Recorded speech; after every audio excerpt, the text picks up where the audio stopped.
तो चलिए VTPM64 power analyser की दुनिया में चलते हैं। अगर किसी को भी अपने पावर सिस्टम की हर धड़कन को समझना है तो ये टूल बिल्कुल उसी के लिए है। आइए देखते हैं कि ये कैसे काम करता है। आज का मकसद एकदम सीधा है। हम सेटअप से लेकर मेजरमेंट तक हर एक कदम को समझेंगे। हम इसके 5 main functions voltage, current, power, energy और हार्मोनिक्स को एक-एक करके जानेंगे। देखिए, कोई भी मेजरमेंट लेने से पहले सबसे जरूरी क्या होता है? सही सेटअप। तो सबसे पहले हम ये पक्का करेंगे कि हमारा डिवाइस ठीक से कॉन्फ़िगर हो, क्योंकि सारा सटीक डेटा यहीं से शुरू होता है। तो सेटअप में ना बस 2 मेन चीजें हैं। पहला, मीटर की सेटिंग्स को ठीक करना और दूसरा, प्रोब्स को सही तरीके से जोड़ना। हमारी रीडिंग कितनी सही होगी, ये सब इन्हीं 2 कदमों पर निर्भर करता है। तो तैयार है? चलिए, सेटिंग्स की दुनिया में जाने के लिए बस ESC बटन दबाना है। अच्छा, पहली बार जब सेटिंग्स में जाएंगे तो एक पासवर्ड लगेगा और वो है 100 1000। इसे याद रखिएगा।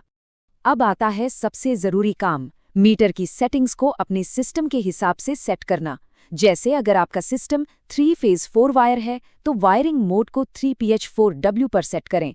उसी तरह सही करंट प्रोब जैसे R कॉइल को चुनें। याद रखिए, अगर ये मैच नहीं हुआ तो डेटा गलत आएगा। अब बारी आती है प्रोब्स कनेक्ट करने की। वोल्टेज के लिए क्रोकोडाइल क्लिप्स का इस्तेमाल करें ताकि कनेक्शन एकदम पक्का रहे। और हाँ, सबसे जरूरी बात, रस्को की कॉइल्स पर जो तीर बना है वो हमेशा लोड की तरफ होना चाहिए। अगर ये उल्टा लग गया तो आपकी पावर रीडिंग नेगेटिव आएगी और ये एक बहुत आम गलती है। बहुत बढ़िया, सेटअप तो हो गया तैयार। अब चलते हैं असली काम पर। मेजरमेंट स्क्रीन्स को देखते हैं और हमारी पहली मंजिल है वोल्टेज। ये है हमारी मेन वोल्टेज स्क्रीन। देखिए, यहाँ पर हर फेज VA, VB और VC का RMS वैल्यू एकदम रियल टाइम में दिख रहा है। और नीचे ये जो नेविगेशन बार है, इससे दूसरी स्क्रीन्स पर जाना बहुत आसान है। लेकिन सिर्फ रियल टाइम वैल्यू से तो काम नहीं बनता है ना? क्या हो अगर ये जानना हो कि वोल्टेज कितना नीचे गया और कितना ऊपर? अरे, इसका तरीका तो बहुत सिंपल है। बस एंटर दबाइए। ये आपको सेकेंडरी स्क्रीन पर ले जाएगा, जहां मिनिमम और मैक्सिमम वैल्यू के साथ साथ ये भी देख सकते हैं कि फेज के बीच वोल्टेज कितना अनबैलेंस्ड है। ठीक है, वोल्टेज देख लिया। अब करंट की बारी। ये स्क्रीन भी बिल्कुल वोल्टेज स्क्रीन की तरह ही काम करती है। यहाँ पर हर फेज IA, IB और IC का RMS करंट दिखता है। और हाँ, जैसा आप सोच ही रहे होंगे, एंटर दबाते ही हम पहुंच जाएंगे सेकेंडरी स्क्रीन पर। यहाँ डिमांड DMD दिखता है, मतलब एक तय समय में औसत करंट की मांग। और पीक डिमांड DPK से पता चलता है कि उस दौरान सबसे ज्यादा करंट कब इस्तेमाल हुआ।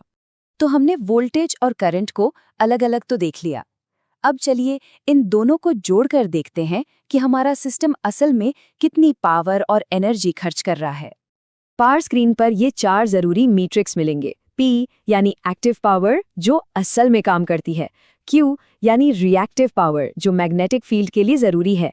S यानी अपेरेंट पावर, जो इन दोनों का टोटल है। और PF यानी पावर फैक्टर, जो बताता है कि सिस्टम कितना एफिशिएंट है। पावर हमें उस एक पल की खपत बताती है, लेकिन लंबे समय का हिसाब कहाँ मिलेगा? वो मिलेगा एनर्जी स्क्रीन पर। यहाँ भी पावर की तरह ही 3 तरह की एनर्जी है। EP यानी एक्टिव एनर्जी किलोवाट आवर में, EQ यानी रिएक्टिव एनर्जी और ES यानी अपैरेंट एनर्जी। साथ ही ये सिस्टम की फ्रीक्वेंसी भी बताता है। इससे कुल कितनी ऊर्जा खर्च हो रही है, इसका पूरा हिसाब मिल जाता है। अब तक जो हमने देखा वो तो बस शुरुआत थी। अब चलिए एक कदम और आगे बढ़ते हैं और पावर क्वालिटी के एक बहुत ही जरूरी हिस्से को समझते हैं, हार्मोनिक्स। टोटल हार्मोनिक डिस्टॉर्शन यानी THD। इसे ऐसे समझिए कि ये आपके पावर सिग्नल का हेल्थ स्कोर है। ये बताता है कि पावर सिग्नल कितना शुद्ध है।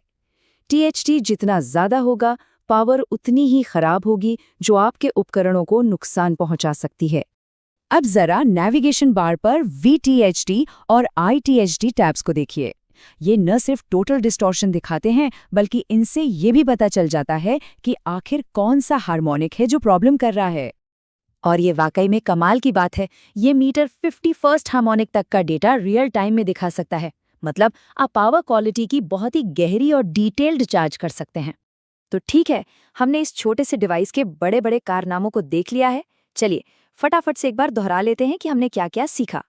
हमने डिवाइस को सेटअप और कॉन्फ़िगर करना सीखा, वोल्टेज और करंट की रियल टाइम रीडिंग को समझा, पावर और एनर्जी की खपत को ट्रैक किया और आखिर में हार्मोनिक डिस्टॉर्शन की दुनिया को भी देखा।